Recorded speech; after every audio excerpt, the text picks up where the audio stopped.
And a very warm welcome back to Lisbon in Portugal for our continuous coverage of EWTN's World Youth Day 2013. We are coming to you live, as I said, from the Portuguese capital. We are here all this week covering all the main events, concluding with the final Mass on Sunday. If you missed it yesterday, here in Eduardo Park, where we are broadcasting to you from at the moment, we had the opening Mass last night with hundreds of thousands of young people from right across the globe. It was really a beautiful thing to see, and if you missed that, you can go to the EWTN YouTube account and you can watch it back. And also, for a list of everything that's happening across this week on EWTN and how to tune in, go to EWTN.com/WYD. Stands for World Youth Day. I'm joined here in our studio by Dr. Matthew Bunsen, the Vice President and Editorial Director of EWTN News, and of course Father Mark Mary Christina, part of the Franciscan Missionaries of the Eternal Word. Great to have you both again. Great to be with you. Matthew, this morning we watched live with our viewers as Pope Francis arrived at the airport just next to us here in Eduardo Park. We saw the plane. If you missed it, we were on air live chatting away saying, well, the Pope should be due any moment now. And then we heard the thunder of jet engines behind us. And just as we looked behind us, we saw two fighter jets from the Portuguese Air Force and then the Italian ITA Airways plane with Pope Francis on board, just flying right overhead, down low. It was spectacular. And then we watched on the monitor as he landed at the airport. He came out, he went to the presidential palace. He has met the president. He has. He signed the guest book, and I know you have a translation of what he did, wrote there. actually. So, as is custom, as a visitor to the presidential palace, the Palacio Nacional here at Belém in Lisbon, the Holy Father inscribed a message, and he wrote in Portuguese, "As a pilgrim of hope in Portugal, I pray and hope that this country, with a young heart, will continue to follow the path towards the horizons of fraternity. Lisbon, city of encounter, inspire collaborative ways of facing major issues in Europe and the world." So that's an unofficial translation. I'm sure we will get a more formal one from the Sala Stampa in due course. But it's interesting in the way that he packs into this one little sentence, two sentences, some of the key themes of his pontificate, especially fraternity. Horizon of fraternity. Can you just expand on that, or maybe explore that? Maybe. 10 points. I need another coffee. I handed it to Mark. Horizons of fraternity. Horizons of fraternity. Viewers, answers on the back of a postcard and send them in to us. Horizons of fraternity. Horizons of fraternity. Pope Francis, he has made a number of trips over the years to different locations, in particular in the Middle East. He signed a document on fraternity. One of his most recent works, his encyclical on Fratelli Tutti, on brotherhood, on international brotherhood, on the idea of fraternity as bringing everyone together. And for him, it's finding those avenues of dialogue, of having those fraternal conversations, part of what he calls this culture of encounter. So when he talks about horizons of fraternity, he's talking about finding ways to communicate, to find peace, to dialogue. It's an aspect, too, of interreligious dialogue, as he stressed that in his pontificate as well. Reaching out to the other, as he spoke about before that historic trip to Iraq, not being fearful of the other because you're unaware of them, or, just going there, meeting them, and then building that fraternity. It's a beautiful, beautiful message. One aspect, too, about fraternity with Pope Francis is it does have, as I was just mentioning, a very important element of interreligious dialogue, in the sense that the more that we get to know each other as religions in the world, yes, the better there is for hope for peace and understanding. And that's a message that he has delivered in places like Al-Azhar and the university and Egypt. He's done this in various other locations, including Morocco, and in Iraq, when he met with the Grand Imam al-Sistani, one of the heads of the Shia. And that was an incredible moment for the whole, not just the country of Iraq, but the whole region, the whole faith of Islam as well, to see that encounter between the two of them. That's right. So for Francis, it has a number of dimensions. But then he also had the idea of fraternity emerging out of the COVID pandemic, of how the world seemed to have come to an abrupt stop, and the possibilities of using this reset that has been used somewhat ominously to establish those ways of dialogue. Just a reminder, viewers, as well, that we are coming live from Eduardo Park at the moment, but you can see in the left of your screen there are live pictures coming to us from a helicopter overhead as Pope Francis has left the Papal Palace, and we believe he is on the way to the Cultural Centre now to meet some cultural leaders and influencers, as you said earlier, Matthew. And we can see the young people there smiling and dancing along as they're following the very slow-moving papal convoy. And it's just been great to see. If you missed the coverage yesterday, we played some of the young people who have come from literally every corner of the globe. When we hit the streets, just in one short hour alone, when we went out with the EWTN cameras, we met people from Brazil, we met people from Singapore, from Togo, from Angola. There was someone in the piece. We had people from all over Europe. I mean, South Korea as well. It was just incredible, Father Matthew, isn't it? And I heard that I think the United States has 29,000 registrants, right? 80,000 are meant to have come from Spain, and I met 2 French pilgrims last night, and they said 40,000 have come from France alone. Yeah. That's right. And around 30,000 from the U.S.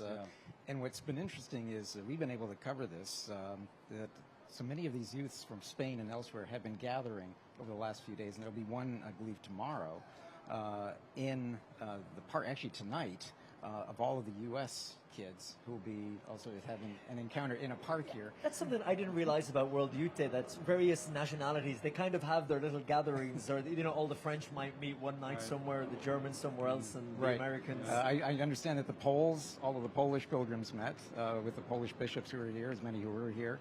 The Spanish met. In fact, there were some beautiful images of the Spanish gatherings, right at sunset, to the Spanish flag. The Spanish presence is very palpable here. As I was walking through the streets here, the Spanish flags are everywhere, as one would expect. It's a neighbor. But also the enthusiasm of the Spanish kids has been infectious. And then we'll have a gathering of the U.S. kids, but that's just part of some of the options of things that the kids can do here. That's tonight, right, the U.S.? Yes, and I think Bishop Barron's one of the speakers there. Yes. I heard he was giving 5 talks, right? And he was stressing he was going to be evangelizing strongly in those talks. But, you know, I was reading about some of the things the young people are doing today, like at the City of Joy. They're going to have chapels set up that have adoration. I mean, just in churches. That's the great thing about having it in Europe. You know, there's so many churches in these communities. Turn a corner and there's a church. Right. And there's usually a significant history, beautiful churches, you know, more beautiful than we have in the U.S., so they can have adoration there. It's powerful at night. See the young people in there praying. There's a vocational fair where different religious orders and, I guess, priests, diocesan priests and maybe lay movements as well can set up, and people can go to the different booths and learn something about different vocations. They're going to have one-on-one sessions, like religious, I think especially in priests there, to talk to young people, to help guide them and discern. And there's a Forgiveness Park, these confessionals are set up that the priests can hear confessions, and various talks and testimonies. Our testimonies are always powerful, especially from their fellow youth. That's real convicting. Beautiful to see images there as we're talking. I was keeping an eye on the monitor in the studio, and there was a nice close-up shot of Pope Francis smiling and waving out of the window, greeting all the pilgrims as he went by. And it was interesting, Father Mark, when you mentioned there about going into the beautiful churches, and like in Rome, you know, Lisbon kind of reminds me of Rome a bit. And every corner you turn, a beautiful ancient church. And yesterday we were walking down near a park, and there was sisters on the street inviting people into adoration. But they weren't inviting just the pilgrims. They were inviting, because of course there are lots of tourists here who didn't even know World Youth Day was happening, and they're surprised by this. And we went inside, and earlier when we talked about that question of many young people who are maybe not Catholic or not in their faith, how do I even pray? And they can be intimidated by, I don't know the prayers by heart. I see people kneeling down. It seems very devout. How can I fit into that? And it was amazing inside, because yes, you had some pilgrims on their knees up in front of the Blessed Sacrament, but then you had others just kind of standing at the back who'd been brought in by the sisters, standing for a few moments, lighting a candle. So all different levels. And what's beautiful, I know they've done in the past, like maybe different movements will be given, they'll be stationed at one church or a religious community. And like the CFRs, I remember in Germany had one, and I remember the The missionaries of charity would be leading holy hours at night. They bring their own charism, the music and what they're doing there might be a lot of confessional work or talks or something. Dominicans always giving talks, right? So, I mean, I love an expression, especially in Europe with these churches, communities there to share their charism, to let the charism work. It's an opportunity for them to exercise that charism to build up the church. And there was the Vocations Festival where you were able to have those encounters with different religious communities. I know that we've been covering that with some excitement on our social media. Let's explore this a bit if we can, because coming out of World Youth Day, of course, you have... You're smiling. I'm smiling. What occasion, of course, one can only smile. But we have the encounter with young people all over the world, the encounter with Pope Francis. But World Youth Day has traditionally been a laboratory for vocations coming out of it. And also, love is in the air as well, because you have a lot of young Catholic men and women who are trying to find a spouse, someone who's in the faith as well. It can be difficult back where they're from. And they come here, and you have a lot of people meeting that lead to great marriages from World Youth Day. How many stories do you hear we met at World Youth Day? We were both there, Yeah, I would imagine it happens. I mean, I hear that complaint all the time back home. It's like they can't meet. They want to find someone desperately. Yes. And now you've got a sampling of the whole world. You should be able to find somebody. But imagine that you travel all the way to Lisbon from the United States or Asia, and you meet your future spouse. I mean, there's a beauty to that. There's a magic to it. Exactly. But it isn't something that is just forced. It's something that happens in the intensity of this moment. But that's why we go back, for example, we've mentioned a few times already the legendary 1993 World Youth Day in Denver, where you had almost what they call the John Paul II generation of priests. So many young men found their vocation, the call to the priesthood at that event. And I suspect that every World Youth Day has those stories. I think Bishop Connolly received his call. I think he did. Yeah, he was up front. He was helping a disabled friend of his, and he was in a wheelchair. He was up front, close to the stage, and he made eye contact with John Paul II and felt this call. Wow. So if you're watching at home, and if you were at a previous World Youth Day and you met your spouse, or perhaps you now are in a religious life, you have to get in touch with EWTN and let us know and the story behind it. But it's going to be so fascinating to see how it progresses across the week. And as you were saying, that normally the first day is the quiet, small crowd. Right. Because young people, sometimes if they have college or something, or they can't afford to come for so many nights. So I saw some of the statistics. The organizers commissioned a study, and it showed that most of the people arrive today when the group come in, and then there's another spike before the final mass. So some people maybe just come for the weekend, especially from neighboring countries like Spain and so on. So if we had hundreds of thousands last night here in Eduardo Park, what must it be like now, maybe for the rest of the week and Sunday? It's going to be amazing. It will. Yeah, it's just a building momentum, excitement that's happening, and I was participating as a participant in Toronto, and we would go to different parishes for the catechesis by the bishops, and it was powerful. I had studied some theology by that point, and I was moved, inspired by what they were saying, and so we don't want to.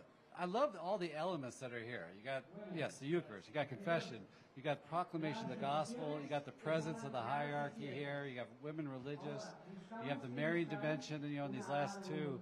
So there's a lot of stuff here to help bring about encounter or conversion, however you want to say it. What's interesting, too, is that some of the statistics, the details that they found, the demographics, so to speak, 60%, I believe, this is their first World Youth Day. Oh, wow. Which I look at it from the other way, though, that 40% have been to another World Youth Day. So what's bringing them back? That they're coming for more? Exactly. That is amazing. So, I mean, this is what, your eighth? Is that right? Right. Father Mark has been to 800 World Youth Days, so he's a veteran.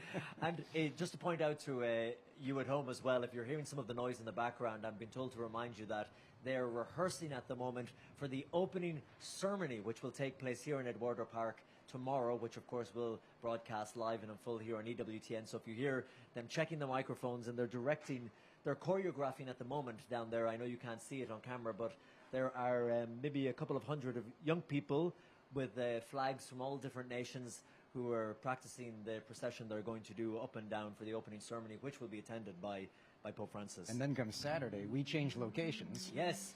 On Saturday, and this is going to be a momentous effort by the crew here, because we have to move everything that we have here in Eduardo Park, which is 4 studios filled with lights and cameras and crew and TV vans, to the other side of the city, to Tejo Park, where the Pope will have his final Mass. So that all has to be done throughout the night by the crew. We sign off air here. All overnight they'll work non-stop to move all this equipment over there with a police escort to get it all over safely and set up so you at home can enjoy it on Sunday. Well, we've been blessed by the weather. It's been great the last few days. But Father, we were talking earlier about the weather, and the reason I ask is seemingly a mundane thing. You were in Madrid, I believe, right? So the storm that happened on the vigil. Right. Talk about that. That was powerful. I remember because we just had these horrific tornadoes in Alabama. I think it was like close to 280 people were killed, like an F5 blew through there. And so it was this very hot day, very dry, very dusty. You know, they had the big walk out to the field where the vigil closing Mass is going to be. And we saw in the distance these rain clouds coming, and it was a big relief. You know, I just kind of forgot about it. You know, the hours passed, and then at night, it finally got to us. I mean, it just hit all of a sudden, and we were like on the 3rd or 4th level of the scaffolding that was basically, you know, had all this backing to it. It acted like a sail, and it was like pushing. And I'm just like thinking tornado, and then plus you have all the speakers in the crowd, you know, up on aluminum scaffolding, just waiting for a lightning strike. And Pope Benedict had started his address, and he was like halfway through it. And so the rains hit, and I never forget, he quit talking, you know, and he just stood there kind of in silence. I think somebody held an umbrella over him. But he said later he didn't think it was right that the shepherd should leave the flock, you know, at this, because I was worried. How do you can't evacuate all these people? Yes. And, you know, what's going to happen? But he was present there. And I remember for me, it was really encouraging because this is like really smart guy, right? He knows, Yes. he knows what to do or whatever, but he's just going to ride it out with us. Right. And it was beautiful. Well, I think Pope Benedict, though, was ready for whatever might happen. And Yeah. it's a lesson for us, too, Right, to be right. ready for whatever might happen. Yeah. Isn't it important, the point you were making earlier, Father Mark, about the importance of the shepherd, that the young people are looking to him? I mean, they'll take the cue from him. Right. So if he said, this is over, this is too wet, Yeah, and this yeah, is, yeah. that, you know, that would be kind of, the evening would be cancelled. But that image of kind of sustaining, seeing it through, because it's like Yeah. life. Life isn't Right. always a sunny day. Right. You have the rainy days, the damp days, you have the terrible, stormy, Yeah. destructive days. And it's like those powerful moments in the church. Pope Francis with his Orbit et Orbi during the pandemic, walking in silence Yeah. up St. Yeah. Peter's on his own. I mean, that was televised all over the Yeah. world. It was so powerful, yet no people there, but just the powerful symbolism. And I think, again, we're all hungry for leadership and proper authority and things. I remember being at a youth conference. It was like 1,200 young people, and the local bishop had just gotten back up. He flew back from Rome.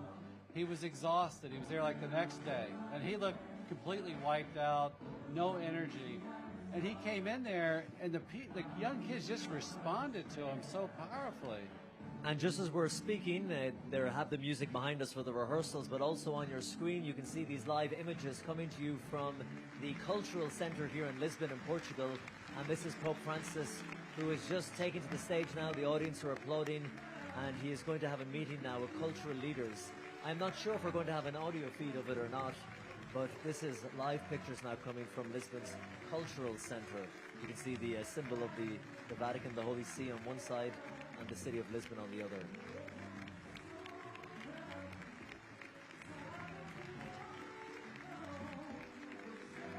Again, for viewers who are just joining us, this is EWTN's coverage of World Youth Day. The Pope has arrived today. We're broadcasting from a studio at Eduardo Park, where they're rehearsing for tomorrow's opening ceremony behind us, which is why you may be hearing some pumpy music coming in behind us.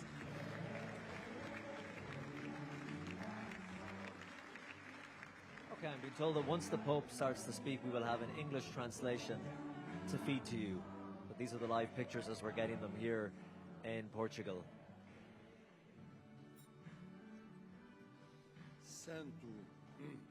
Santo Padre, And as we've discussed, hoje, em Lisboa, Portugal acolhe-vos de braços abertos. Portugal por 5 inesquecíveis dias.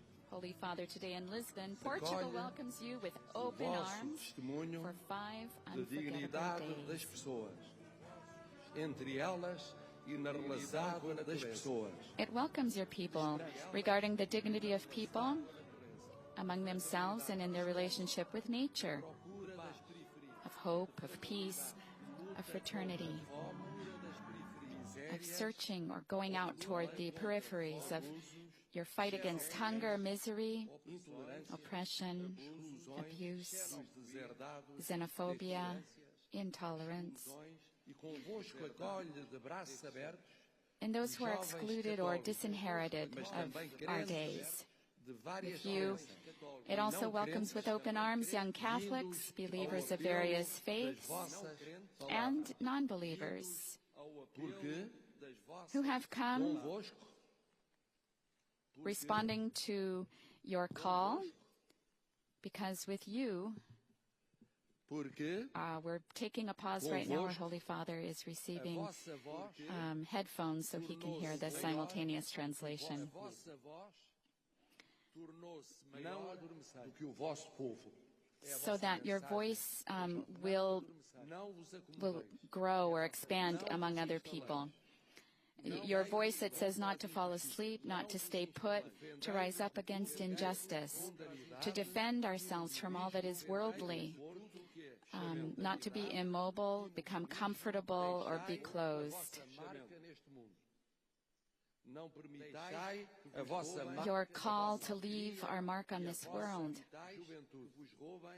and not to allow that the joy of youth be stolen, Santo Padre, and to dare to dream big.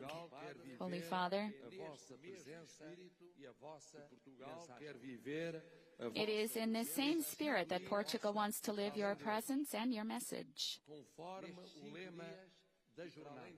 in these 5 days and after, in accordance with the motto of the World Youth Day, to arise and go in haste, to get up, to rise, since it's never too late to go in search of another, today and tomorrow, even more than yesterday, to leave in haste, urgently, because the essential always needs to be done. What's essential always needs to be done. Holy Father, Portugal is ready to receive your message and your testimony that you're giving to the entire world. The discourse of the President of Portugal, Mr. Marcelo Rebelo de Sousa, who became president in 2016 and was reelected in 2021. And we now prepare ourselves for the discourse that our Holy Father has prepared and is now getting ready to present. In the background, we see the coat of arms of both the Holy See and, of course, the Republic of Portugal. Again, our Holy Father meeting here with government authorities, members of civil society, and the diplomatic corps on this first day of his 42nd apostolic journey.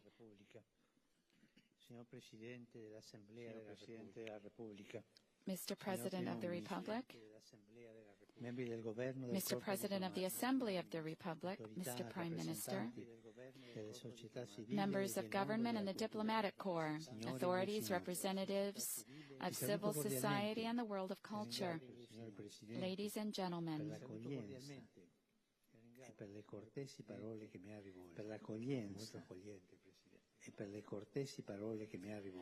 I greet you cordially, and I thank you, Mr. President, for your welcome and kind words. He was very welcoming, Mr. President. I am happy to have come to Lisbon, the center of encounter, city of encounter, which embraces many peoples and cultures, and which in these days is even more global. In a certain sense, it has become the capital of the world. and even of the future, because young people are the future of the world. This very much befits its multi-ethnic and multicultural character. I think of the Moraria district, where people from more than 60 countries live together in harmony, and it displays the cosmopolitan face of Portugal, grounded in a desire to be open to the world and to explore it, setting sail or navigating towards ever new and vaster horizons. To navigate, because not far from us at Cabo da Roca are sculpted the words of the great poet of this city, here, where the land finishes and the sea begins. For centuries, people considered that place to be the end of the earth, and in some sense it is. We find ourselves at the end of the earth because this country borders the ocean, which defines the continents. Lisbon reflects the ocean's embrace and bears its fragrance. I too sense what the Portuguese people love to sing. Lisbon, filled with flowers and the sea.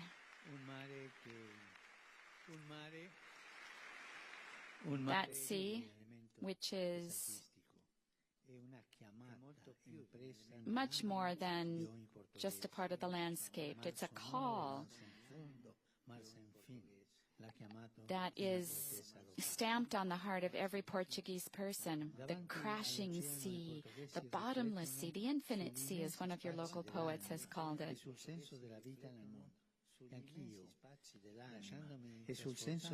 Gazing at the ocean, the Portuguese people reflect on the immense reaches of the soul and the meaning of our life in this world.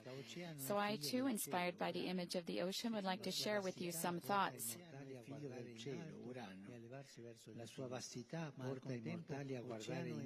In classical mythology, Oceanus is the child of the sky, Uranus. Its vastness leads mortal men and women to lift their gaze up on high and to rise up towards the infinite. Yet Oceanus is also the child of the all-embracing earth, Gaia, calling us to embrace with tenderness the entire inhabited world. The ocean does not merely link people and countries, but lands and continents. Lisbon is an ocean city. Thus, it reminds us of the importance of the whole. To think of borders as places of contact, not as boundaries that separate. Today, we realize that the great questions facing us are global. Yet we often find it hard to respond to them precisely because, faced with common problems, our world is divided, or, to say the very least, is insufficiently cohesive, incapable of confronting together what threatens us all. Planetary injustice, wars, climate and migration crises, these are moving forward much more rapidly than our ability and often our will to confront these challenges in a united way. Lisbon can suggest a different path. It was here in 2007 that the Treaty for the Reform of the European Union was signed. That treaty, named after this city, affirmed that the Union's aim is to promote peace, its values, and the well-being of its peoples. Yet, it goes beyond that, asserting that, in its relation with the wider world, it shall contribute to peace, security, the sustainable development of the earth, solidarity and mutual respect among peoples, free and fair trade, the eradication of poverty, and the protection of human rights. And he ends the quote.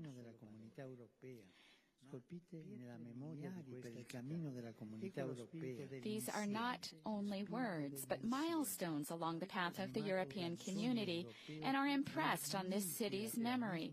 This is the spirit of the whole, inspired by the European dream of a multilateralism broader than merely that of the West.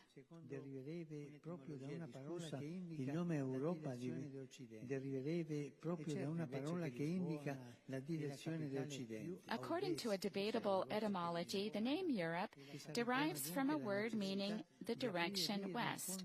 What is certain is that Lisbon is the most westerly capital of continental Europe, and thus speaks to us of the need to open ever broader paths of encounter. Portugal is already doing this, above all with countries of other continents that share the same language. It is my hope that World Youth Day may be for the old continent. He's making a joke that we can call it the elderly continent. It is my hope that World Youth Day may be for the old continent an impulse towards universal openness, that it might become younger. For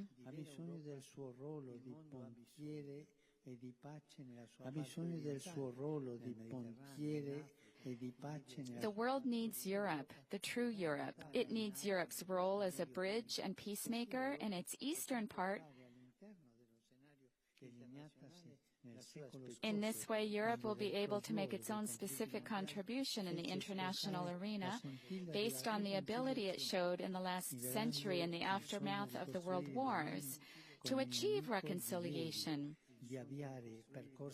and to realize the vision of former enemies who joined together to work for a better future. That goal was attained by initiating processes of dialogue and inclusion, and by developing a diplomacy of peace aimed at settling conflicts and lessening tensions, attentive to the slightest signals of dissension, and reading between the most crooked lines.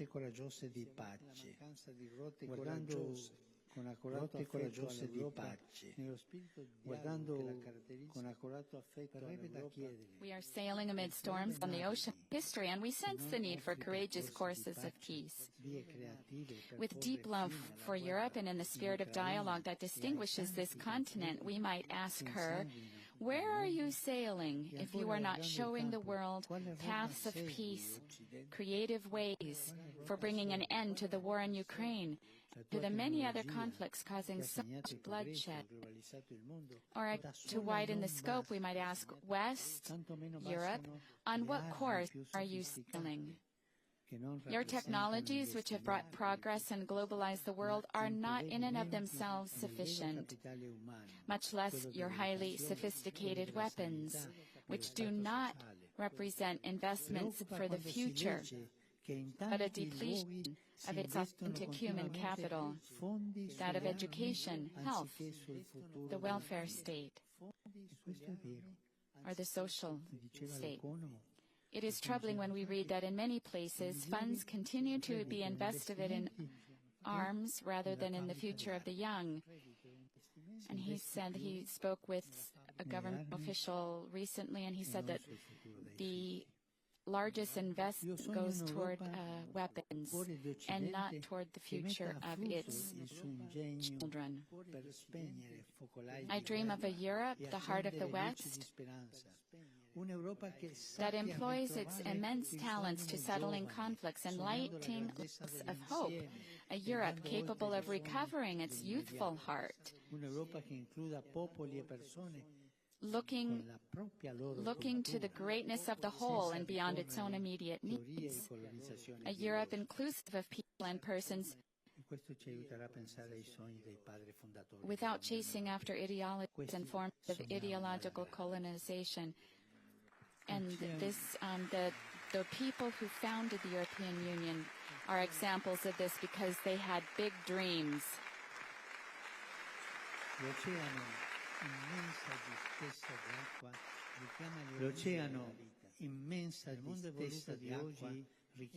The ocean, this immense expanse of water, recalls the origins of life. In today's developed world, paradoxically, the defense of human life menaced by a creeping utilitarianism that uses life and discards it, the culture, the throwaway culture, has now become a priority. I think of so many young unborn children and other persons who are abandoned, of the great challenge of welcoming, protecting, promoting, and integrating those who come from afar on our doors, and the isolation felt by so many families that find it hard to bring children into the world and raise them. Here, too, we might ask, where are you sailing, Europe and the West, with the discarding of the elderly, the walls of barbed wire, the massive numbers of death at sea, and empty cradles? Where are you sailing? Where are you sailing if, before life's ills, you offer hasty but mistaken remedies, like easy access to death, a convenient answer that seems sweet, but is in fact more bitter than the waters of the sea?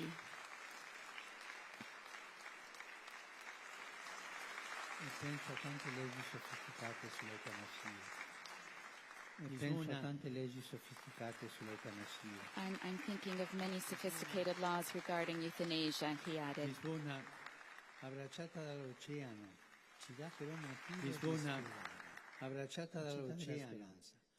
motivo di sperare. Si sta riversando nella speranza. Lisbon, surrounded by the ocean, nonetheless gives us reason to hope. A sea of young people is pouring into this hospitable city. And here I would like to express my gratitude for the hard work and generous efforts shown by Portugal in hosting an event so challenging to organize and yet so rich in hope. As a local saying goes, in the company of the young, we never grow old.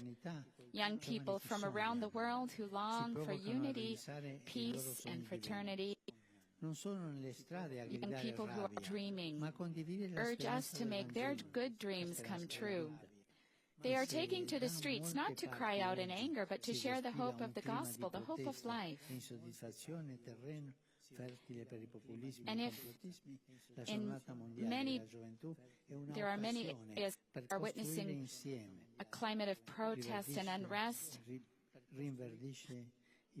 reform, populism, and conspiracy theories, World Youth represents a chance to build together. It revives our desire to accomplish something different, to out into the deep, and set sail together towards the future. We are reminded of these bold words of Pessoa: to set sail is necessary, to live is not. What is important is to create. So let us resolve with creativity to build together. I would like to suggest 3 construction sites of hope in which all of us can work together: the environment, the future, and fraternity. And with this, I'll end.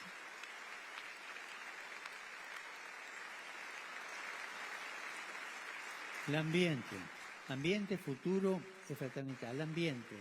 Il Portogallo condivide con l'Europa tanti sforzi esemplari per la protezione.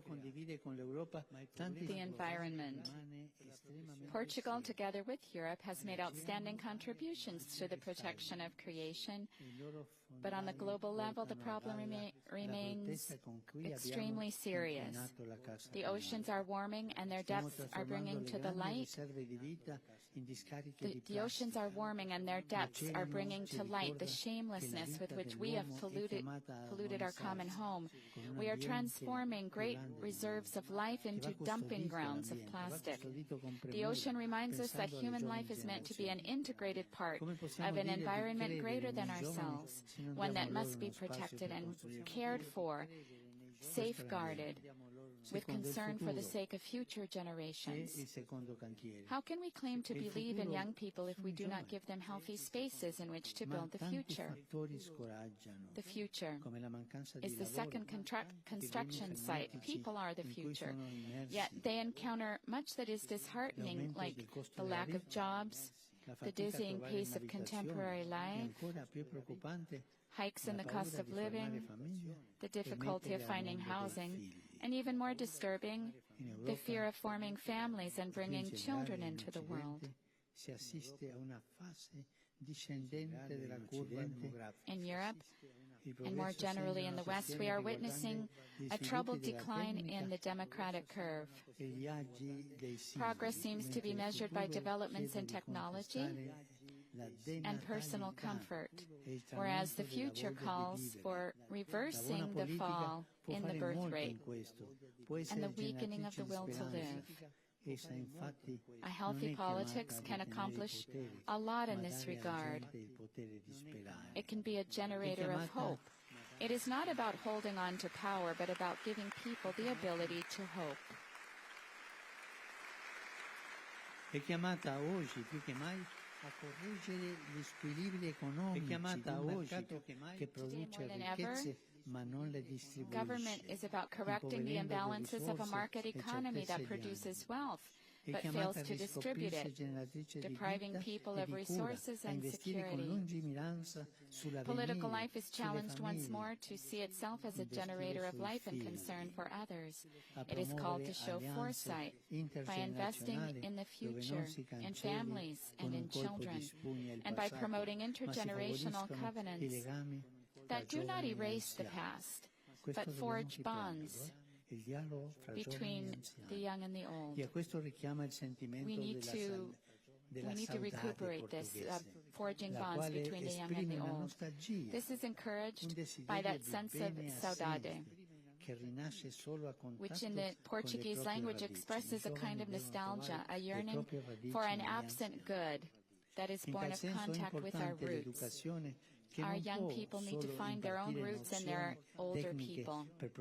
Here, education is essential, an education that does not simply impart technical knowledge directed to economic growth, but it aims to make the young part of history, to pass on a tradition, to value our religious dimension, and to favor social friendship. And the final construction site is fraternity, which we Christians learn about from Jesus Christ. In many parts of Portugal, we encounter a lively sense of closeness and solidarity. But in the broader context of a globalization that brings us closer but fails to create fraternal closeness, all of us are challenged to cultivate a sense of community, beginning with looking for those who live nearby. For as Saramago observed, what gives true meaning to encounter is concern for others. And we have to travel far to arrive at what is near. How beautiful it is to realize that we are brothers and sisters, and to pursue the common good, leaving behind our conflicts and our differing viewpoints. Here too we can see an example in these young people who, with their pleas for peace and their thirst for life, impel us to break down the walls of separation erected in the name of different opinions and creeds.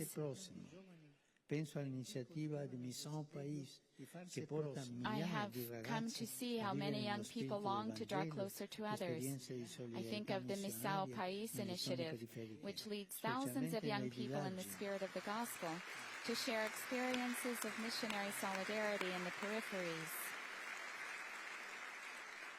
Specialmente nei villaggi all'interno del paese, andare a trovare molti especially in the villages in the interior of the country, and to go out in search of elderly people who are living alone, and this is something the young people are doing. I would like to thank and encourage them and all of those in Portuguese society who work in helping others, as well as the local church, which quietly and unobtrusively does so much good. Let us feel called as brothers and sisters to give hope to the world in which we live and to this magnificent country. And he ends with God bless Portugal, and he says it in Portuguese. Those here present, now on their feet,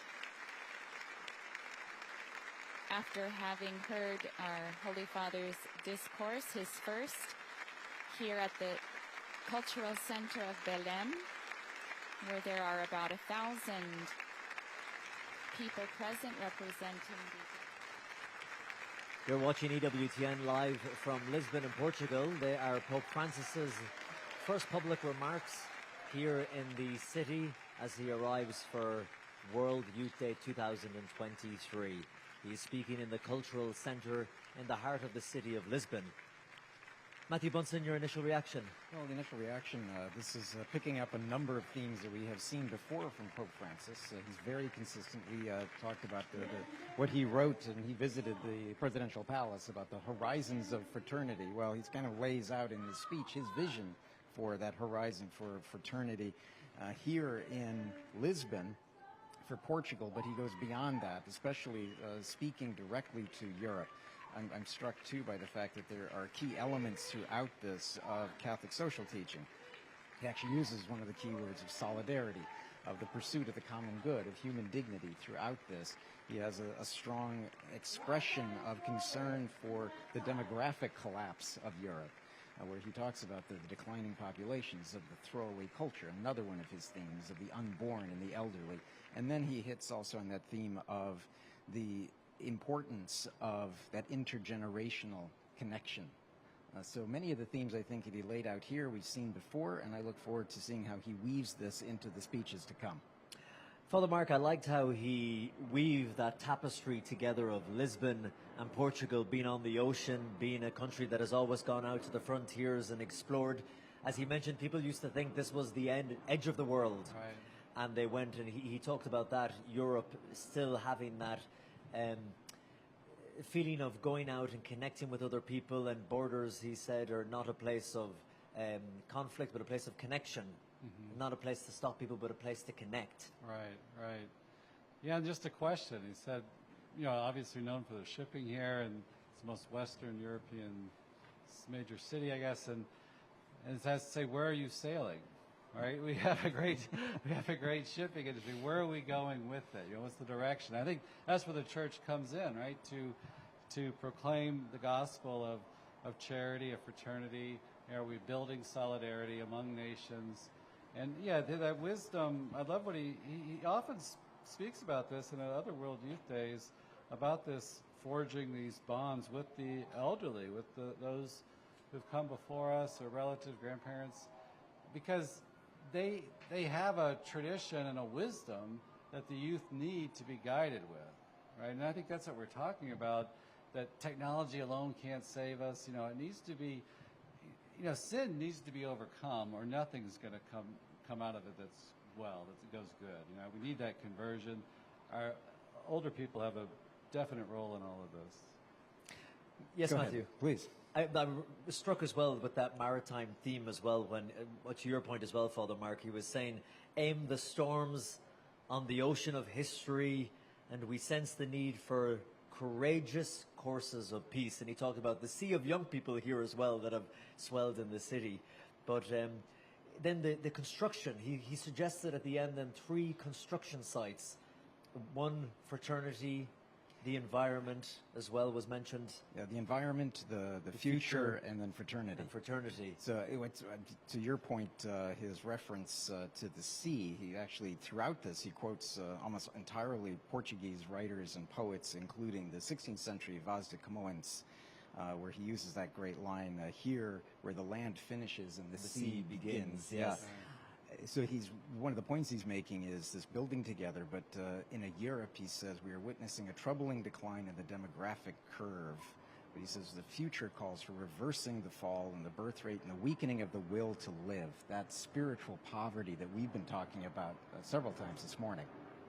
Yeah, and I was struck too about we're witnessing populism, conspiracy theories, but World Youth Days represents a chance to build together, revives our desire to accomplish something new and different. And I think we all feel that. Like our politics, the United States is so paralyzed, so divided. I know we agree upon more than what is being shown, that it's almost like everything becomes political, so everything seems to be this ground we need to hold on to. But we have to, he exhorts us to find real solutions together. And I think, the gospel does that, right? It has a way of overturning categories of the world that we can fall into in an unhealthy way. And I mean, you have to stand up for what you believe in and promote the good. But, if we can't work together to achieve some common good, it's a horrible place to be in. He had the joke where in his speech he talks about the old continent, but then he stops and he says the elderly continent. So here's, in some ways, he's connecting this to some of the things that he's been saying too about that intergenerational connection. But I was also struck by the fact that he wants Europe, as you noted, to recapture that sense of going out, but also recognizing the centrality of Europe. He connects it very clearly. He says it's as a bridge and peacemaker. Yeah, with the East. With the he East. mentioned, and its tradition of being able to build bridges of peace and to keep doing that. Yes. And I love the line where he said, the ocean, this immense expanse of water, recalls the origins of life. And then he said, in today's developed world, he looked at the paradox. He said, when we have the kind of disposable regard for life, and he talked about, he was thinking of the unborn children, the older people who are abandoned in today's society. And he just kept bringing it back to the ocean and the source of life. And then talking about the environment, he said the shamelessness of what we have done polluting the ocean. And he said that how can we say we care about the youth if we have turned it into a sea of plastic as well, he said. Which, there's huge swaths of plastic in the ocean. I mean, we have microplastics and now nanoplastics. Microplastics and nanoplastics. Right. But it's one theme he keeps coming back to again and again, isn't it? Yeah, it is. That was expressed very clearly in his encyclical Laudato Si, that expression of his concern for the creation, tying it to being good stewards of the world. But then he also uses that phrase that we hear from him all the time, which is chasing after ideologies and forms of ideological colonization, this idea of the imposition on the rest of the world by a Europe that seems stronger than other places, but that is also bereft of reverence for life. And as Christians, we believe God is creator. We were given a garden to till and to keep. So we are to seek God's will in the world, and that is to be good stewards of creation. Now, we might argue about solutions and how to best achieve that, but it is part of what God has given us. He's entrusted the world to us to care for. Young people today are especially sensitive to this, so the church needs to be there to speak into that. And, I'm sure Matthew could talk to this as well, but that human ecology is important, that how we protect the environment also has to respect the human person. And it's, we're the high point of visible creation, right? So we take precedence. And so a good healthy planet serves the person. He said that. What are we leaving to our young people? Is it a healthy environment? Well, that's right. And he actually uses that term common good, pursuit of the common good. What can we do to bring about the highest human flourishing, a recognition of the dignity of the human person? And our future is at peril if we forget to do that. What did you think overall, Father Mark? What were you struck by in terms of the overall theme and the message? I thought it was powerful. It was powerful, wasn't it? It was balanced, well balanced. It's carefully worded. I mean, he even talks about the free market that can generate capital, not as good as distributing it, as in terms of, especially if we think of developing nations, there seems to be a less than what they have. So, I mean, I kind of look at the economy as like you need a healthy capitalism to generate wealth, but you have to be mindful, can everybody benefit from Distributed, it? and everyone is in, Matthew, your overall kind of impressions of the theme, the tone? Yeah, I think the tone was positive, but at the same time warning. It's an admonition. I'm also struck by the fact that he has, by my count, Father, virtually no reference at all to any sort of what we would call a magisterial document. In other words, he is talking to an audience he knows, and that is a secular audience. So what does he do? He uses Portuguese poets and writers to make his point, to connect the dots, so to speak. But he's still hitting on very key themes of Catholic teaching, Catholic social teaching, to pull them in that direction. We've had a lot of conversation today about the role of faith in culture. This is a good example of how that can work. And of course, he mentioned Ukraine and the need for all of us to pray for peace in Ukraine and for governments here in Portugal and across Europe to do what they can to bring about peace in Ukraine. I think that's such a That's a great point, to bring in the spiritual component to finding solutions. Yes. You know, we talk a lot about practical reasonable, and that's vital, but we also bring grace into the situation, that we're not facing it alone. We know Fatima's role and talk about, you know, preventing nuclear war back in the 80s and stuff. So as Christians, we need to be praying for this. You know, I like what he said too, that in a certain sense, you know, Lisbon here has become the capital of the world. You know, this big gathering of all these different nations and our young people, but it's a great representation of the world, and the gospel's being proclaimed here. And here is the Pope who's come to Lisbon for World Youth Day. We can hear the music behind us. We can see the flags behind us. He's using this as his opportunity to reflect on very serious matters within this fun environment of the young. And again, I just loved how he weaved it in, the ocean being a place where the Portuguese would go out and explore the final frontier and connect with people. And he said, and now look at the sea of people from all over the world. Look at all the flags of the young people. They're rehearsing actually for the opening ceremony, which will take place here tomorrow. So this is a behind-the-scenes rehearsal you're seeing at the moment and hearing as well, as we've been watching the Pope's arrival here in Lisbon today. Yes. So, Dr. Matthew Bunsen, it has been a pleasure talking to you, and Father Mark, Mary Christina as well. We will have more coverage here later on today on EWTN as we cover Vespers in a few hours' time. Don't forget, you can go to EWTN.com/WYD to find out about all of EWTN's coverage across the week.